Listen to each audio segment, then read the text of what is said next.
Good afternoon, everybody. I am so thrilled to welcome you to the Beebe estate to hear my friend C.D. Collins, magnificent writer, poet, novelist, and Santon, pianist extraordinaire. You forgot to say I was a troublemaker. Well, yes, anybody that knows C.D. knows she's a troublemaker. But seriously, folks, she is a brilliant writer from Kentucky, studied with Wendell Berry, and has that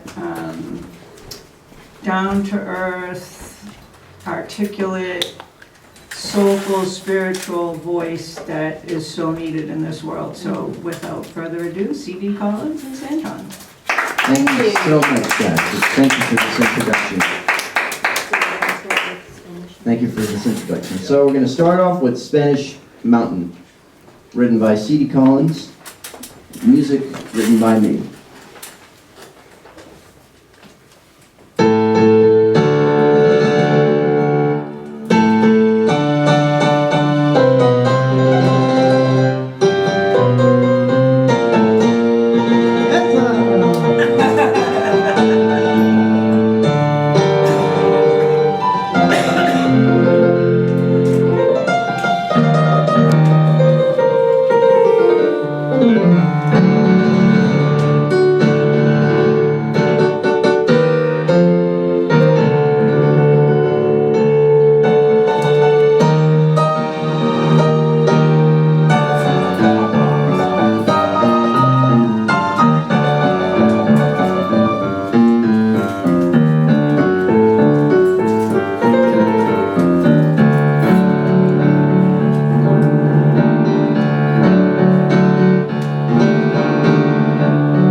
Spanish Mountain. Terraces are steps, oleander is sponge sugar, my walking stick a metronome. Pomegranates are promise, clementines like children, arroyo with its tender spokes, hibiscus an offered kiss. An offered kiss, an offered kiss, an offered kiss.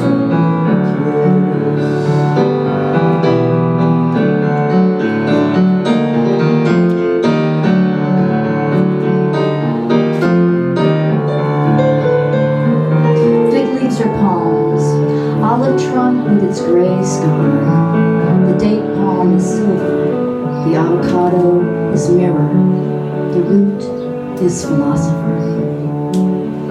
The root is philosopher, the root is philosopher, the root is philosopher.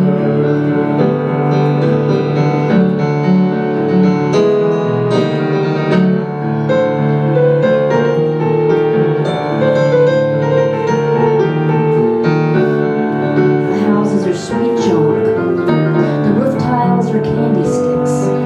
In the horseshoe of the Mediterranean, the sun is white smoke. The marble chip, a dawn shard, and the crest is silence. The crest is silence, the crest is silence, the crest is silence.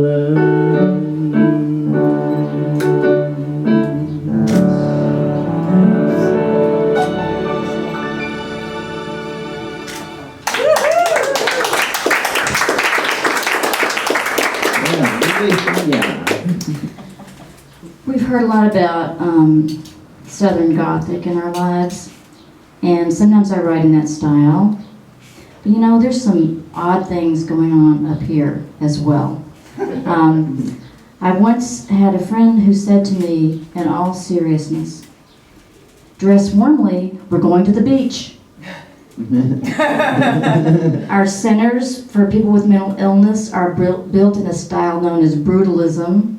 You can hardly find your way in, you know, if you're not already crazy and you can't find your way out. I had a friend who was an inpatient over at the old Mass Mental Hospital, And she'd answer the phone on her ward and she'd say, "Hello, Mass Mental, can you help me?" So there's some Northern Gothic going on. So I wrote this piece. I don't mean to devastate you, but this piece is called Northern Gothic. Okay.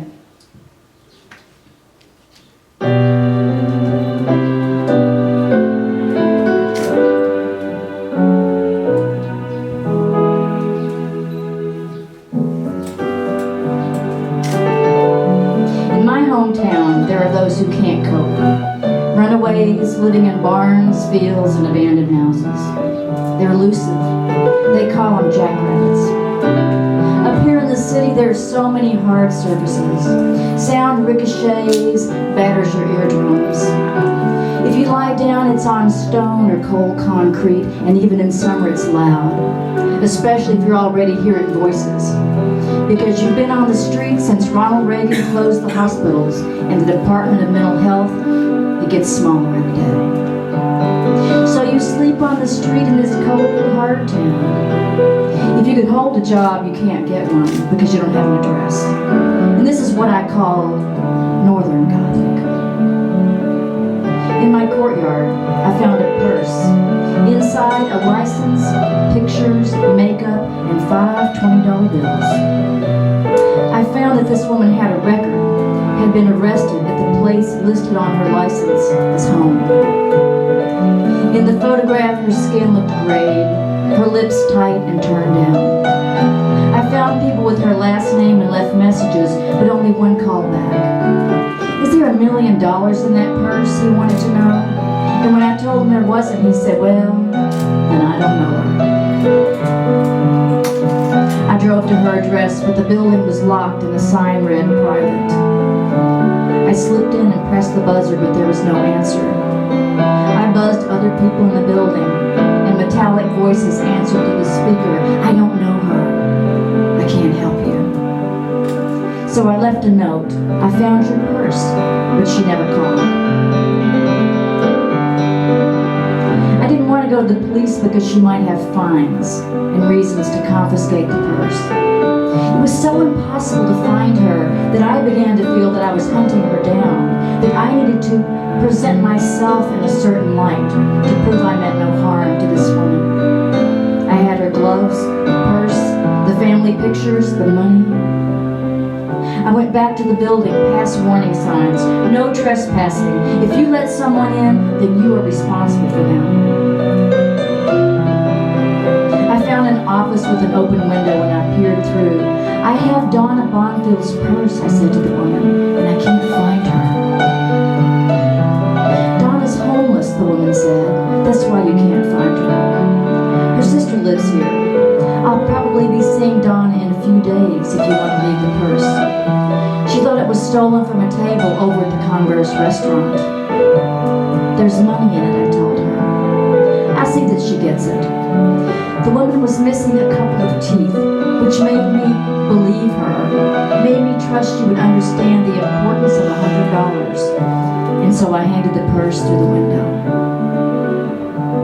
On the way home, I heard an interview with an author who'd written a biography of her aunt. "Not that my aunt did anything truly remarkable," she wrote, "that one might expect from someone who is the subject of a biography.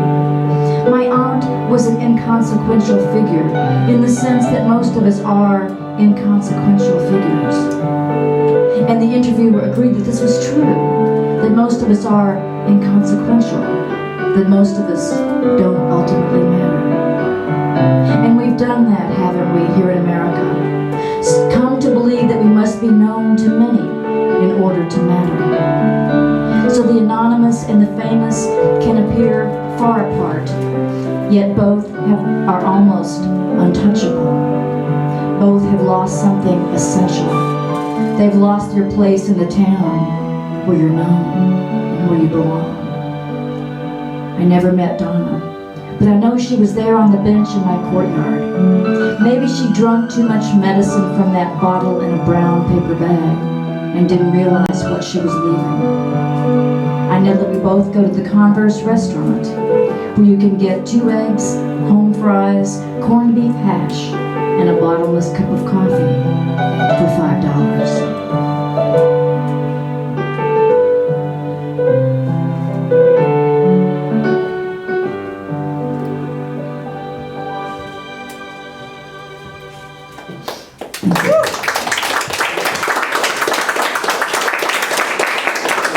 This is a poem written in Russian by Emma, Меньшикова.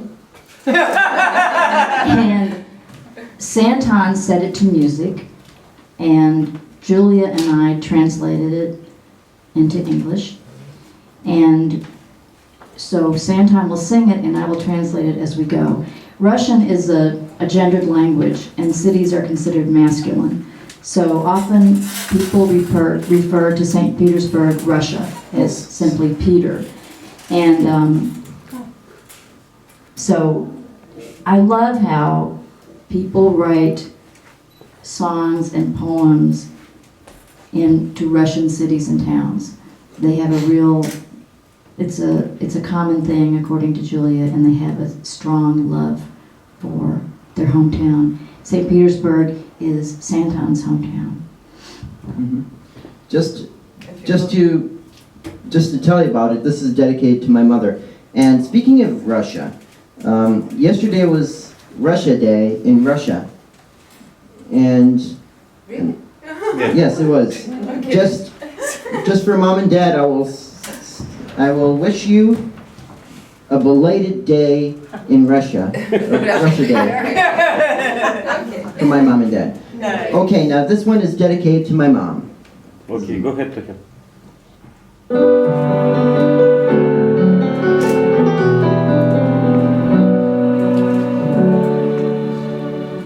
Ты знаешь, Питер имеет душу, You know, St. Petersburg has a там soul. даже камни умеют слушать. Even the stones can listen. Я приезжаю не тому, I come here and life feels better. и жить, и радоваться, и грустить. My joy and also my sadness. Его вода для меня живая, His waters are like holy water. в его автобусах и трамваях. In his trams I escape my troubles. Я от забот своих уезжаю, As I travel toward the warm light. темный свет его ощутить. From the streetcars I see his warm light. Эх, ты знаешь, в Питере проще верить, Here it is easier to believe что счастье есть, что открыто. that happiness exists and doors can open. Там нарисованы акварель, Here my washed out dreams мои расплывчатые мечты. are painted in shades of pastel. Его проспекты уходят в небо, His avenues run up to the heaven. ему я верю счастье I слепо. trust him sometimes И blindly. сочиняю ему сонеты, I write sonnets and in return разводит свои мосты. he opens his bridges like arms Ты to me. знаешь, Питер как мудрый старец, You know, Peter's like a sage. неделями He исцеляет, heals us with his potions и исполняет свой странный танец. and performs a strange dance Ритуал отбывных хранит. to rid us of past disappointments.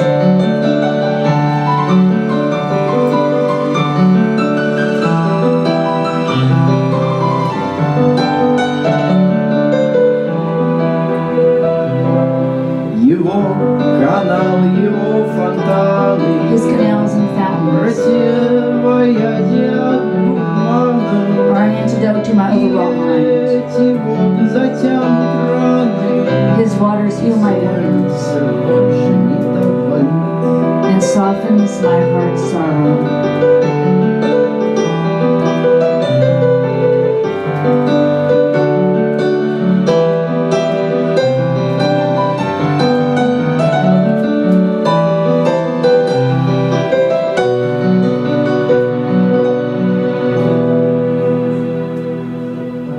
Ты знаешь, Питер имеет душу,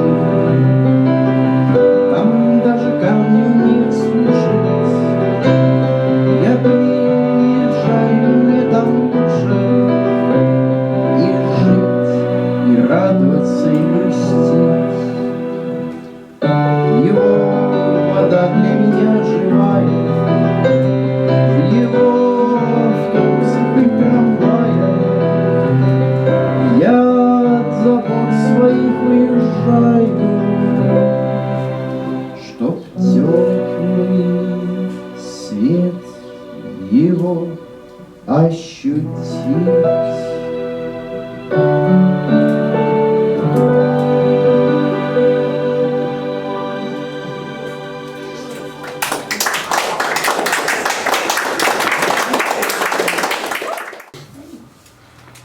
generally, the way Santon and I work together is that I will write a piece, spoken word piece or song, and Santon will set it to music. And Santon, you want to tell people a little bit about yourself? Okay, I'll tell you a bit about myself. So, my name is Santon. I'm blind from birth, and I was born in St. Petersburg, Russia, and I am a savant, so I have some, like I told you before, I have something extremely rare called savant syndrome. Now, you guys may ask, what is savant syndrome? So this means this person, he or she, needs help in most of his or her daily living skills, but is talented in one narrow area. In my case, music. That's what is savant syndrome. So I recently attended Perkins School for the Blind, and I graduated Berklee College of Music with summa cum laude. All right. And you might wonder how we got together, because what does Russia and Kentucky have in common? And we're both north of Georgia. Okay? That's it. So this piece is called Fade Time, and Santon has written a tango piece. Feel free to dance, Alex and Julia. Because this is not really a floor space. Well, they probably won't, but they do tango very well, and so does Santon. He is a tangero. He does all kinds of things. He windsurfs, climbs mountains, he skates, he gets on the trapeze. So, fade time is the amount of time it takes for a photograph to fade with the light. And if the photograph is kept in the darkness, then it holds its color for much longer. This is fade time.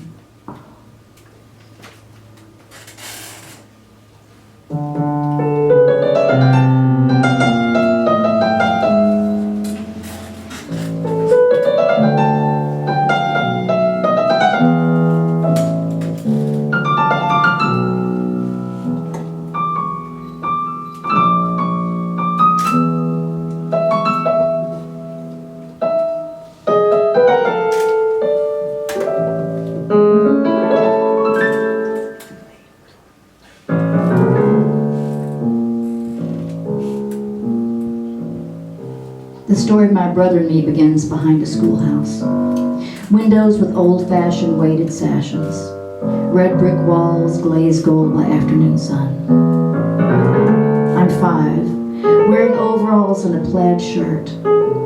Behind the school in the corner where thick vines form an alcove. My brother's friends unpin my overalls and untie my shoes. Promise you'll pin me back up, I whisper. We promise. The boys crouch down. My brother charges a dime for a look, 2 for a touch. For those moments my worth is established, my worth and my use. Sometimes the image of the sun-warmed bricks rushes toward me, on walks through other streets, a sudden glimpse from a bus window. I'm drawn in, craving the revelation of a secret, a moment drawing into focus, completing itself with me apparently whole inside it. Such is the illusion of a photograph.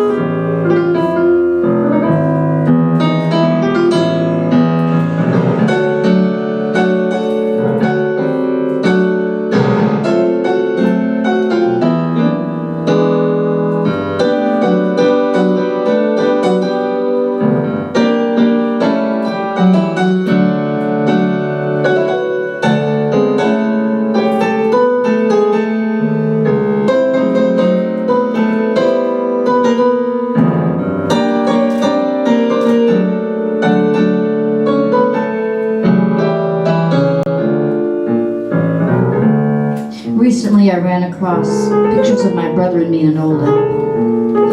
Here we are in the autumn hills at Natural Bridge. There he is with a .22 rifle and me with a bow and arrow. I followed him everywhere he went. Had the pictures been displayed over the years, more color would have dropped out. The pictures are Kodachrome, known for its good archival stability and long fade time. Its capacity to keep well in darkness. The old techniques had started with black and added color, but Kodachrome subtracted color, starting with white light. We all start out in the light, don't we? We slide o'er our mind from a warm-blooded creature seeking a warm-blooded embrace. Our eyes, prisms, splitting the white into spectrums. We dance from our own electricity, the current of slow ions. Born with the certainty of the salty flux in our veins that we are the very center. I read about color sensing cones, red, green, blue. I needed more cones, like a mantis or hummingbird. I needed butterfly sight to see what was driving me, but could neither touch nor name.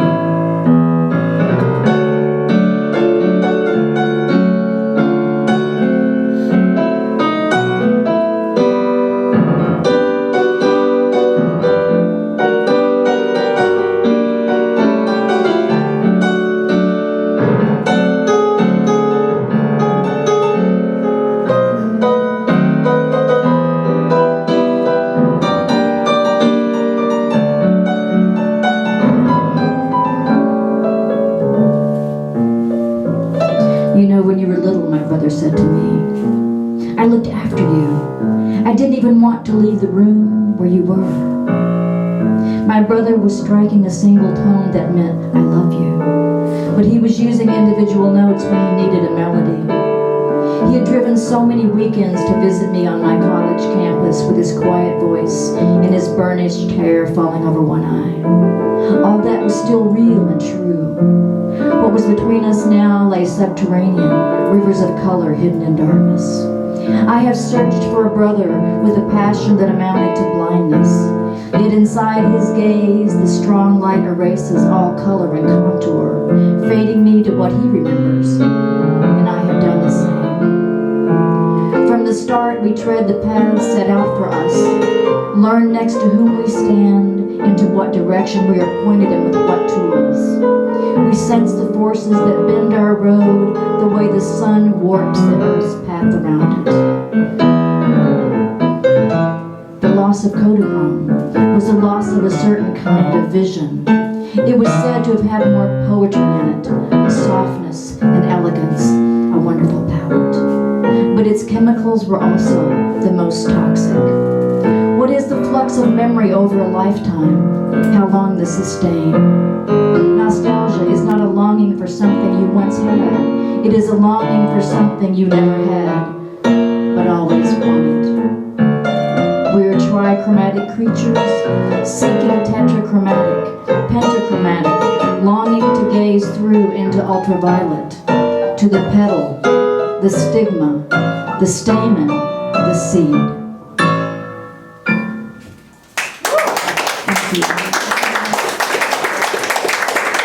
So we're going to give you all a break and sing a song, to like bring it up a notch. Let's do The Blue Folks of Troublesome Creek. What do you think?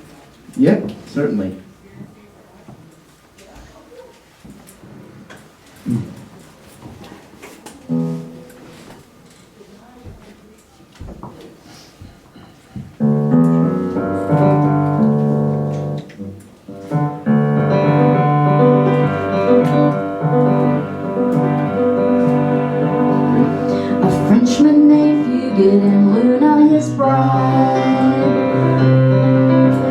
Troublesome Creek on the northernmost side. She bore 7 children, all of them true. 3 pinkish blossoms and 4 of them blue. Blue fugits of troublesome blue and some blue Ruth. Skin the horizon on the dark side of dawn. Farmers in drought times and likewise in flood. see straight to their blood. Some people want their name known, but there's those who don't. Blue folks have trouble, some bide in peace, bide in peace, bide on their own. Ruth arrived faint at the clinic one morning. I'd never seen a doctor the day she was born. Nails of cornflower, lips hue of a plum. Laid her out on cold marble and said I should come.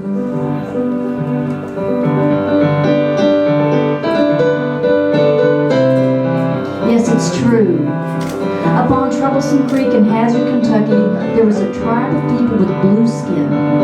They just wanted to be left alone. They didn't want to be stared at. But Ruth came to the clinic one day and she died there, and they laid her out for all to see. That is true.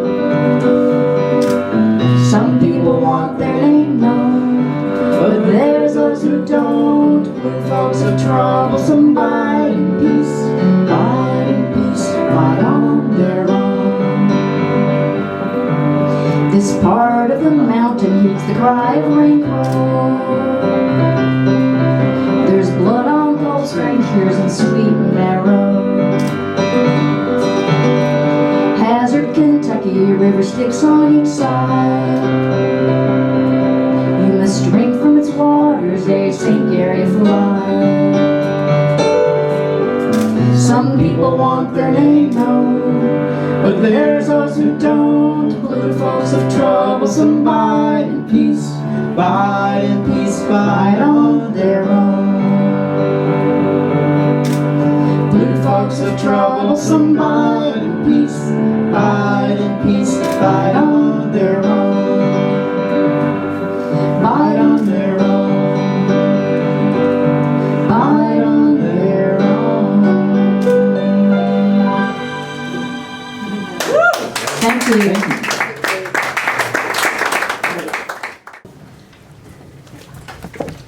My mother and my father passed away, and I was in Provincetown, and I wanted my mother to come to Provincetown for Father's Day. And there was a big drought that year, and she didn't want to come to Provincetown. And I couldn't understand that. I wanted to be with her. So, as I usually do, I just wrote a song about it so I could understand it. I wrote the lyrics, and Santon wrote a beautiful melody, and he sings it. This one is called Drought Year. Oh, oops, sorry, that was my mic was turned off. You're right. Ready? Yeah.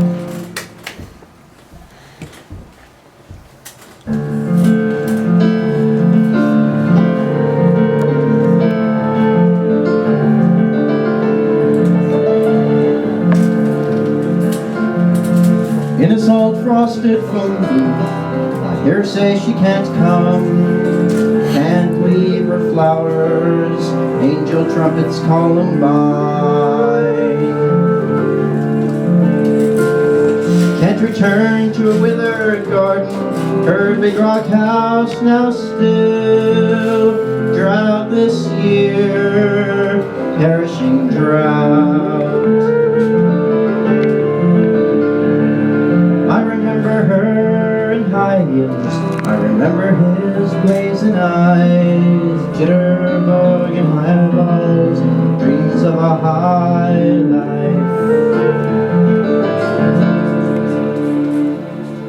I see him standing in the summer rain. Mama, won't you come back home? Mama, take me back again. I see her on a ladder by the Christmas tree, hanging tinsel on the boughs. Daddy should be home by now, home by now. It's Father's Day in Provincetown, couples pass by in twos, both eyes tanned by summer, so much left to lose. Twilight washes storefront in glowing magic blue, like gin and tonic under black light, quinine lit by ultraviolet.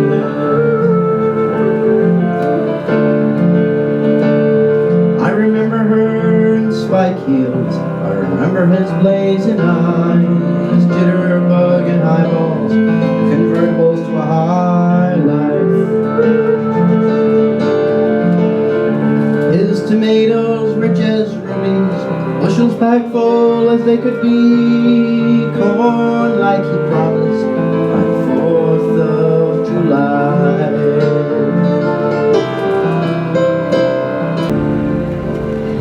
I see her. High heels and dress skin tight, too far off to hold and ready for the night. Soil is parched, southern ponds are all pumped dry. Her flowers bear nectar rare, but this year's honey will make you cry. Make you cry.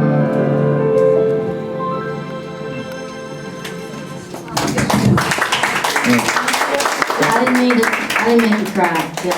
I didn't mean to make you cry. Okay, so let's do a tune called Black Mary. You know that the original Donna is the Black Madonna. And so I've written a song as a tribute to the Black Mary. I come from a town in Kentucky where we have a lot of Protestant sects. And they all have their very interesting and different ideas about what the Bible says and what you're supposed to be doing. I was raised Baptist. Now I'm a Buddhist Baptist. But I can't forget my roots. So let's do Black Mary. 1, 2, 1, 2, 3.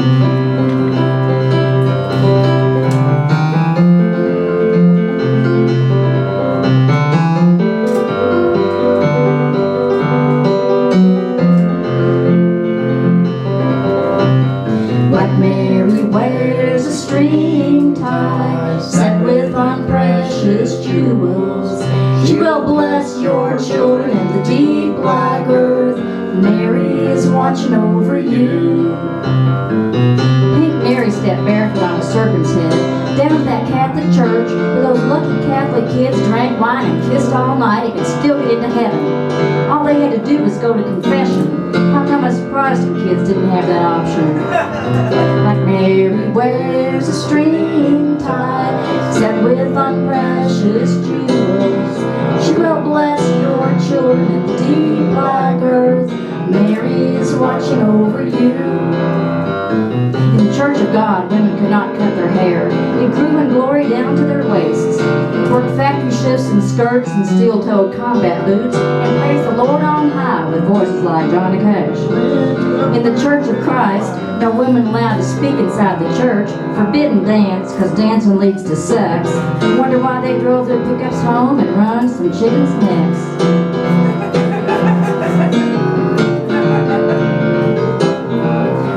Black Mary wears a string tie set with precious jewels. She will bless your children in the deep black earth. Mary, your secrets will keep.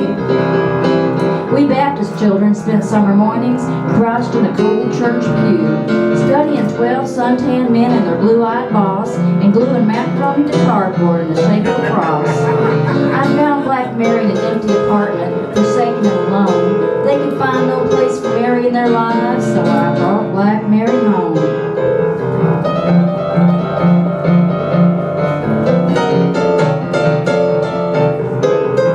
Well, Black Mary, come on home with me. Dip your hands in the river wide. Whisper wisdom sweet and wisdom so true in your gown of promises and prayer. You don't have to be Catholic to kneel down into the mystery of life, or a holy road to take this world on faith. You don't have to be Hindu to love the God and everything, or Jewish to open the book of days. I draped Black Mary in a hoop of stars, purple beads from the gay pride parade, orange fringe from Mardi Gras, drape her in the hopes and dreams we have.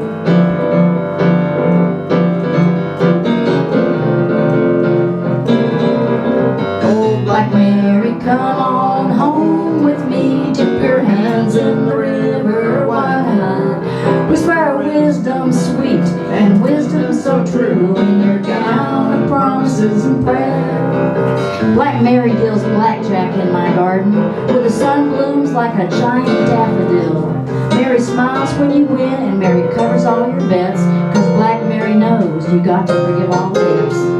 You know the gates of heaven are open, we can lasso in the moons. These are the days of wonder, every sundown, every noon.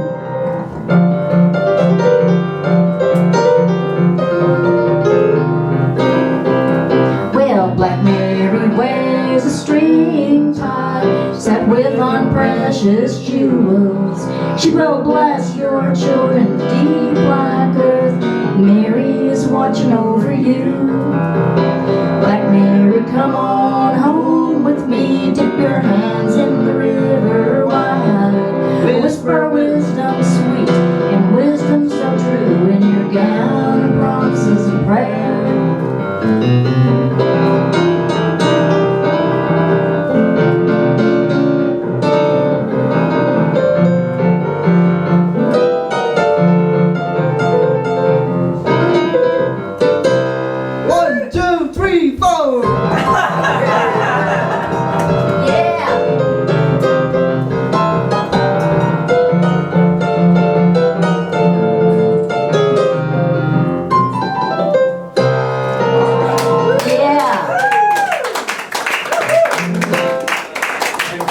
So we're going to do a couple more pieces. We'll do a spoken word piece and then we'll end with a song. Mm-hmm. And it's summertime. The fairs are going on. Right on Canopy Lake Park. Yes, yes. And this is a piece about going to the fair, and it's kind of magical, and maybe you see someone and maybe you fall in love. This is called You Break It, You Buy It. I knew you would mention that.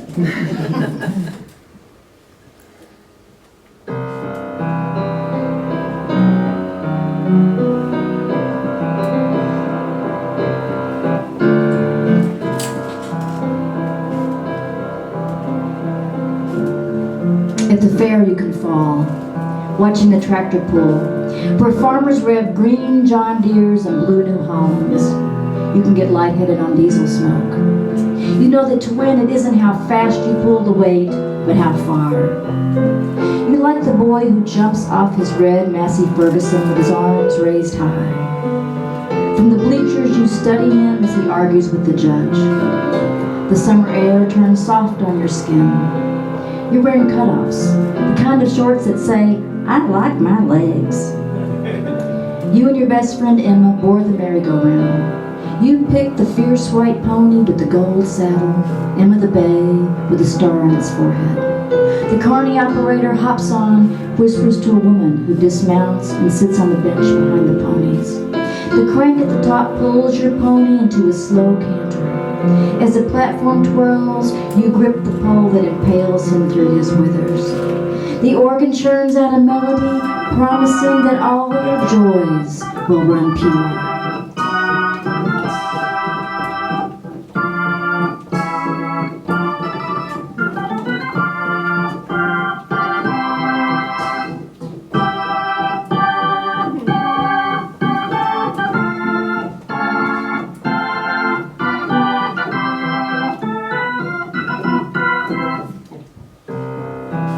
The woman riding the bench has grown too heavy for ponies.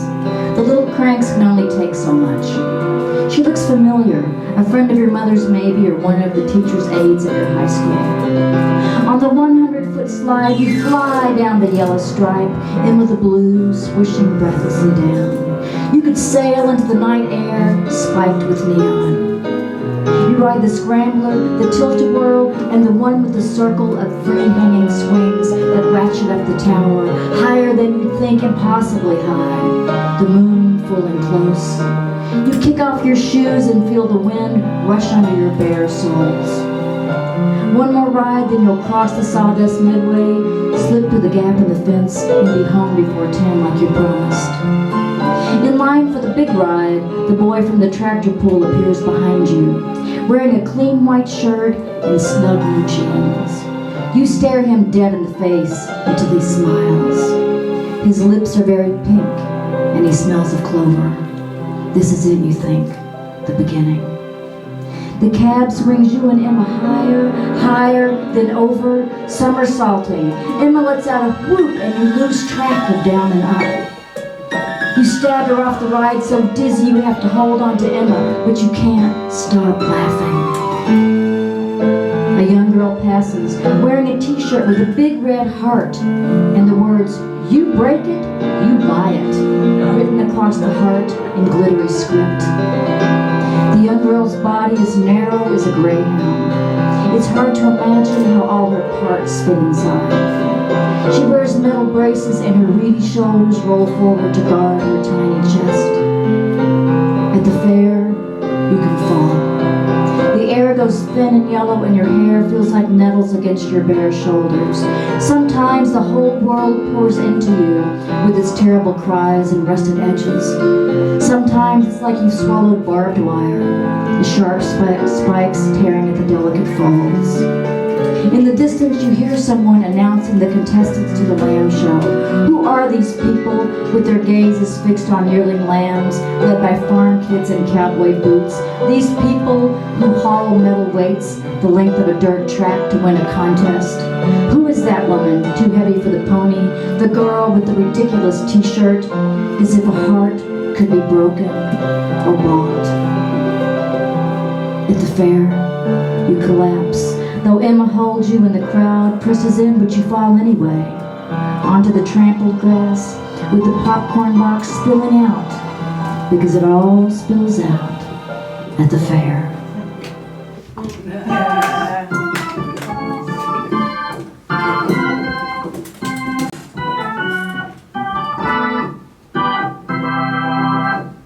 What do y'all think of Santon?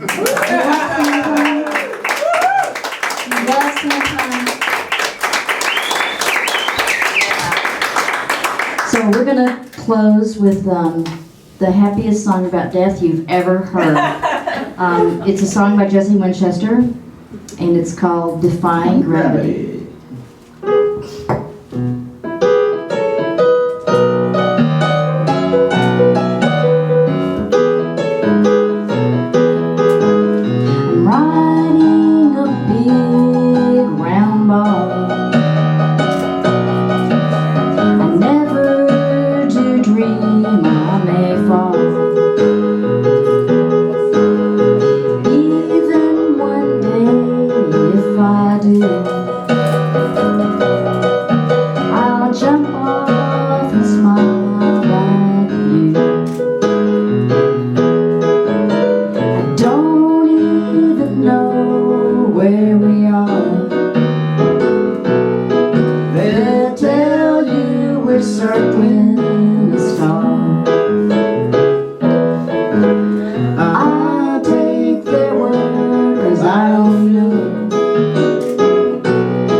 do fall, I'll be glad to go.